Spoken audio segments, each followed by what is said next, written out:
فاذكروني أذكركم واشكروا لي ولا تكفرون يا أيها الذين آمنوا استعينوا بالصبر والصلاة إن الله مع الصابرين. Kita mulai dari penjelasan pertama, wal qalbul salim. Dan hati yang selamat. Sebenarnya ini juga sudah sempat kita sampaikan pembahasan yang disampaikan oleh Imam Ibn Rajab Al-Hambali rahimahullah ta'ala dalam kitabnya Jami'ul Ulum wal Hikam. Sini kita ingin memperjelas sebagaimana penulis telah membagi pembagian hati dari manusia yang hidup di dunia ini tidak lepas dari 3 pembahagian ini. Maka yang pertama adalah al-qalbus salim, dan inilah yang terbaik, dan inilah yang mesti kita cari, yang mesti kita lakukan.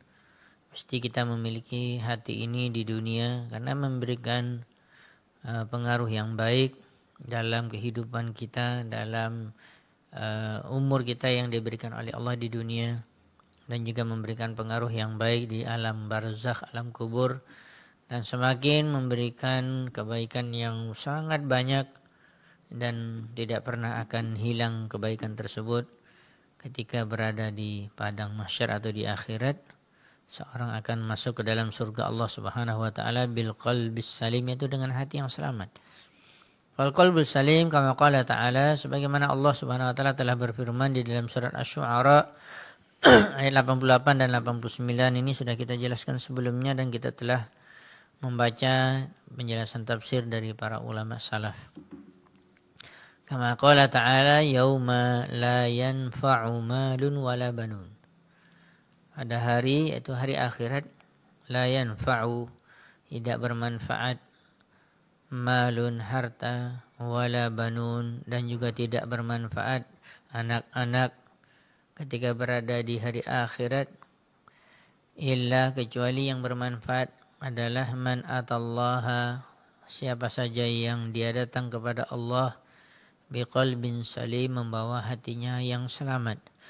Telah kita sebutkan sebelumnya penjelasan dari ulama tafsir, dan di sini diberikan penambahan oleh pengarang kitab yaitu Dr. Amin bin Abdullah Syaqawi hafizahullah taala dari salah satu kitab Imam Ibnul Qayyim rahimahullah taala, yaitu Bada'iut Tafsir, pada jilid yang ketiga halaman 327.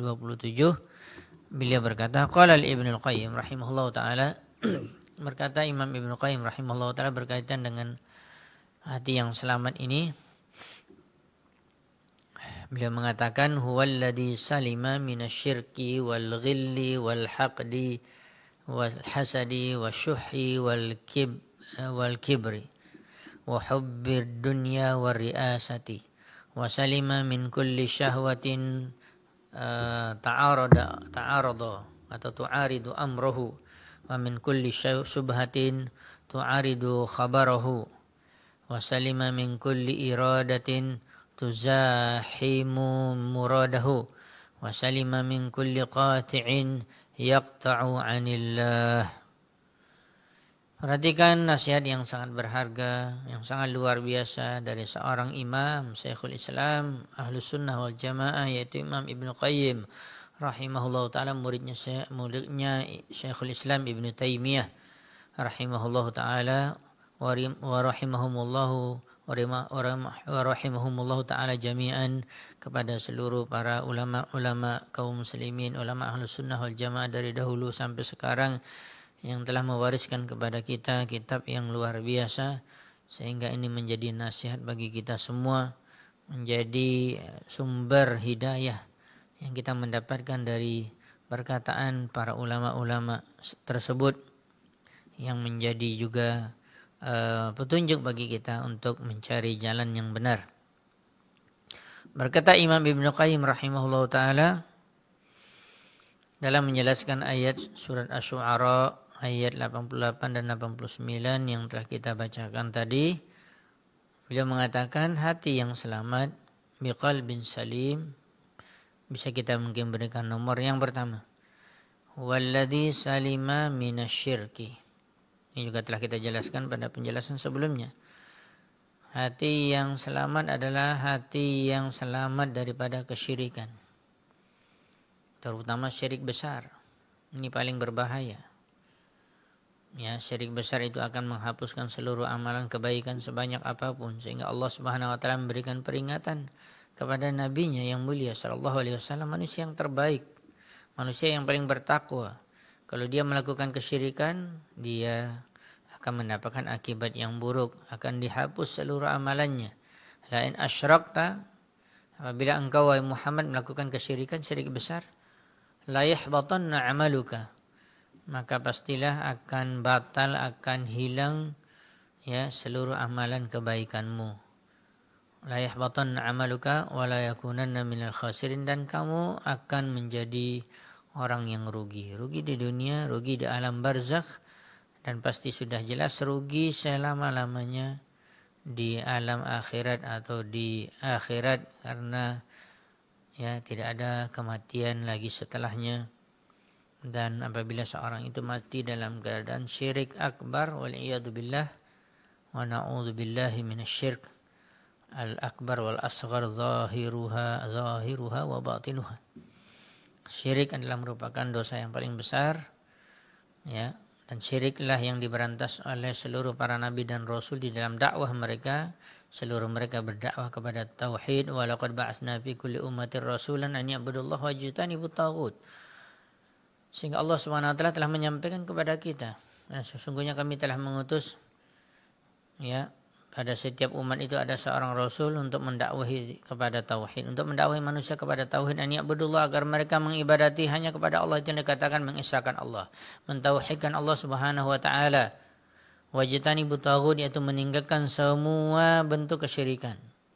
Tauhid dipelajari, didalami makna yang terkandung dalam ayat-ayat Allah berkaitan dengan ayat-ayat tauhid atau pembagian tauhid, dan juga sebaliknya kita mesti juga mengetahui pengetahuan secara rinci tentang masalah kesyirikan, bahkan dengan contoh-contohnya sekalian. Tidak akan mungkin kita bisa mengetahui kebenaran kecuali juga dengan kita mengetahui lawannya, kata para ulama. Tauhid lawannya adalah syirik. Kita juga harus mempelajari definisi syirik, hakikat daripada syirik, anwa'u syirik, contoh-contoh atau jenis-jenis daripada syirik itu banyak sekali. Sehingga banyak para ulama dari dahulu sampai sekarang menjelaskan dalam kitab-kitab mereka. Ada secara khusus kitab tauhid seperti yang dikarang oleh Syekhul Islam Muhammad bin Abdul Wahhab.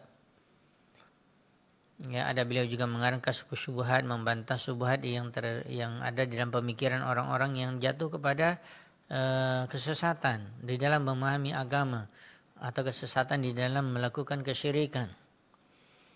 Ya, dan kitab juga banyak, I'tiqad Ahlus Sunnah wal Jamaah, Imam Al-Lalakai, imam-imam yang lain juga, Imam Al-Barbahari Syarhus Sunnah.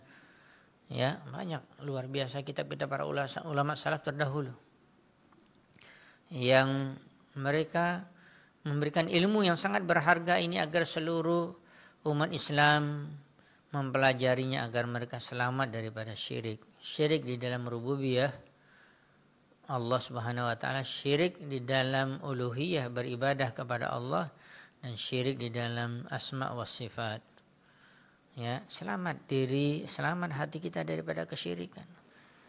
Ya, apalagi anwa'u dikatakan anwa'ul ibadah. Jenis-jenis ibadah itu banyak, dan semua ibadah ya tidak boleh dipalingkan kepada selain Allah. Kalau sudah diberikan kepada selain Allah ibadah satu, apalagi semuanya, walaupun hanya sebagian, maka seorang telah jatuh kepada kesyirikan. Minal khauf, dari rasa takut, waraja, harap, ya, wa tawakkal, dari tawakal, bergantung hanya kepada Allah, al-inabah, bertaubat dan kembali, ya, dari ada juga al-istighatsah, meminta pertolongan, atau makna yang lain juga dikatakan ya, yaitu seorang ingin terbebas daripada mara bahaya. Kemana dia minta? Kemana hatinya pergi? Kemana tujuan hatinya? Kalau kepada selain Allah, dia telah melakukan kesyirikan. Ada orang sudah ditimpa musibah, bencana alam, pergi ke dukun, pergi ke tukang ramal, pergi ke tukang yang meminta tumbal ini dan segala macam, pergi ke ya mempersembahkan ke pantai, ke penghuni gunung dan ini segala macam, ya subhanallah. Ternyata kesyirikan masih ada sampai sekarang. Bahkan syirik itu terus ada Pak sampai hari kiamat. Dan kita saya katakan bersyukur kepada Allah Subhanahu wa taala, Anda telah mendapatkan hidayah kepada tauhid. Ini sudah ada ciri-ciri hatinya, hati yang selamat. Jangan sampai hati kita masih ada ketergantungan kepada selain Allah. Kita selalu menyampaikan, atau saya selalu menyampaikan di beberapa kajian kita di masa kuliah dulu di Madinah, bahkan juga mungkin pernah di musim haji, apalagi banyaknya jemaah yang haji yang datang dari seluruh dunia, jutaan orang, begitu juga umrah, apalagi musim umrah yang ramai, ya, walaupun kita sudah juga tamat, alhamdulillah berikan kesempatan masih bisa pergi ke sana, kita mendapatkan adanya sebagian negara itu mereka, ya, khusyuk sekali pandangan matanya, tangannya dilipat seperti salat. Ini saya lihat dengan mata kepala saya sendiri. Ya, meletakkan tangannya di atas dada seperti salat. Kemana dia menghadap? Ke kuburan Nabi Shallallahu Alaihi Wasallam. Padahal dia berada di belakang posisi kuburan Nabi jauh sekali. Tapi nampak kekhusyukannya ketika dia menghadap ke kubur, menggantungkan dirinya kepada selain Allah, meminta. Ya, dan ini bentuk kesyirikan wahai kaum muslimin. Kepada Rasulullah Sallallahu Alaihi Wasallam saja kata para ulama tidak boleh kita meminta. Beliau sudah mati, sudah berada di alam barzakh. Apalagi kepada selain Rasulullah SAW, apalagi ke Syekh Muhammad bin Abdul Wahab, misalnya ke kuburannya, ke kuburan Ibnu Taimiyah, ke kuburan Imam Bukhari, atau ke kuburan Imam Syafi'i, atau ke kuburan Imam Abu Hasan al-Asy'ari, atau ke kubur siapapun, atau ke kubur orang yang mereka dikatakan keturunan Nabi, atau dikatakan ke kuburan Syekh Fulan wa Syekh Fulan wa Syekh Fulan, banyak sekali. Ya, maka ini hati-hati wahai kaum muslimin. Baca ayat-ayat Al-Quran berkaitan dengan tauhid, dengan bahayanya syirik. Dengarkan penjelasan para ulama Ahlus Sunnah wal Jamaah. Bahkan mereka memberikan peringatan kepada kita bahwa termasuk penyebab yang terbanyak atau perbuatan yang terbanyak di dalam kesyirikan, ya, yaitu yang dilakukan oleh manusia dari dahulu, mulai dari zaman Nabi Nuh alaihissalam sampai di zaman sekarang, pengagungan kepada kubur wali, kubur orang yang saleh, kubur orang yang mungkin dikatakan dia orang yang bertakwa, orang yang taat, orang yang menjadi idola oleh masyarakat umum, dia adalah pemuka agama. Ya, subhanallah. Ternyata penyakit hati syirik ini masih dilakukan oleh banyak kaum muslimin. Maka hati-hati wahai kaum muslimin. Apalagi kita dinasihati oleh orang yang tulus, ikhlas menasihati kita, karena kita memang jatuh kepada kesyirikan. Ketika Anda marah, ini paling berbahaya. Sikap Anda ini paling berbahaya. Karena apa? Karena Anda terus berada di dalam kesyirikan. Ada orang yang ingin menasihati Anda, ingin menyelamatkan kita dengan izin Allah, agar kita terjauh daripada kesyirikan. Tapi malah kok kita marah. Kita mengatakan pergi sana, diuruslah dirimu sendiri. Ya, subhanallah. Ini ada orang yang menasihati kita. Dan itulah yang telah dilakukan oleh para nabi dan rasul. Mereka mendakwahi kaumnya agar meninggalkan kesyirikan, tetapi kaumnya menolaknya, membencinya, ya, menghardiknya, bahkan menganiayanya, bahkan ada yang membunuhnya. Lihat bagaimana Nabi Shallallahu Alaihi Wasallam ketika beliau sudah berdakwah tauhid dan menjelaskan begitu banyaknya kesyirikan yang terjadi di tengah-tengah masyarakat Arab. Terkhusus beliau memiliki kabilah yang besar. Kabilah yang terkuat dan terbaik itu dari suku Quraisy. Lihat bagaimana orang-orang kafir Quraisy. Nabi Shallallahu Alaihi Wasallam bahkan beliau memiliki hati yang sangat lembut, hati yang sangat kasih sayang. Makanya Allah telah menyebutkan di antara sifat Nabi SAW di akhir surat At-Taubah, laqad ja'akum rasulun min anfusikum. Telah datang kepada kalian seorang rasul utusan Allah. Yang itu dari diri kalian. Ya, min anfusikum azizun alaihi ma anittum. Dia merasa berat, merasa sedih apabila kalian mendapatkan suatu malapetaka yang menyulitkan kalian. Itulah hati Nabi SAW kepada umatnya, kepada kaum muslimin. harisun alaikum, bahkan selalu ingin kalian itu berada di dalam kebaikan. Apalagi kebaikan tauhid, menyelamatkan mereka dari azab Allah, apalagi yang kekal di dalamnya. Mereka Rasulullah SAW khawatir apabila kesyirikan akan menimpa umatnya. Dan banyak hadis-hadis yang kita selalu dengarkan di dalam kitab para ulama-ulama salaf, khusus berkaitan berbicara tentang masalah tauhid. Mereka menasihati kita dengan tulus. Ya, syirik besar, berbahaya. Begitu juga syirik kecil. Nah, syirik kecil juga menghapuskan amalan yang khusus yang dia lakukan. Dia misalnya salat ingin dilihat, ingin dipuji, memperdengarkan ayat Al-Quran, ya, atau suaranya merdu, ingin didengarkan, diperdengarkan, namanya sum'ah. Yang satu adalah riya. Ini dua-duanya penyakit yang berbahaya daripada syirik, walaupun namanya syirik kecil, tapi bisa membatalkan amalan tersebut. Sudahkah selamat hati kita daripada kesyirikan? Wahai Anda penuntut ilmu, ya, menuntut ilmu Anda karena Allah atau karena ingin menyayangi teman sejawat Anda, atau ingin menyayangi ulama agar Anda juga pada satu saat menjadi ulama dan tenar dan banyak pengikut. Ini bentuk kesyirikan, riya, sum'ah. Anda belajar tahsin, Anda belajar menghafal Al-Quran, ingin dikatakan guru, dikatakan bacaannya tajwid bagus, ingin ditunjuk menjadi imam, ingin dikatakan seorang yang hafiz. Habis amalan kita. Lihat bagaimana Nabi SAW menjelaskan 3 orang yang akan masuk neraka. Ya, mereka memiliki amalan-amalan yang luar biasa. Seorang mujahid berjuang di jalan Allah, mati dia. Seharusnya dia mati syahid dan dia masuk surga. Tapi dia telah ditanya oleh Allah Subhanahu wa taala dan Allah mengetahui apa yang ada di dalam hati dia, niat dia. Ternyata dia ingin dikatakan seorang pemberani, seorang pejuang, seorang yang membela Islam, seorang yang ingin dikenang namanya sepanjang waktu, sepanjang zaman. Ini bentuk kesyirikan.